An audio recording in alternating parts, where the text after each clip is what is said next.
อุปกรณ์เพื่อการทำงานต้องจัดเก็บสินค้าผลิตภัณฑ์ วัตถุดิบในโรงงานอุตสาหกรรมต้องจัดเก็บยาเวชภัณฑ์เครื่องมือเพื่อใช้ในการแพทย์ต้องจัดเก็บเอกสารแฟ้มข้อมูลหลักฐานที่สำคัญต้องจัดเก็บแฟ้มเวชระเบียบฟิล์มเอ็กซเรย์ต้องจัดเก็บบริษัท Compact Storage Solution จำกัดหรือ CS Solution คือผู้วางแผนออกแบบผลิตขนย้ายติดตั้งซ่อมบำรุง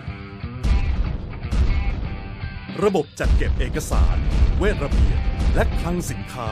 แบบมืออาชีพอีกคุณภาพและบริการที่เหนือกว่า www.ตู้เลื่อน .com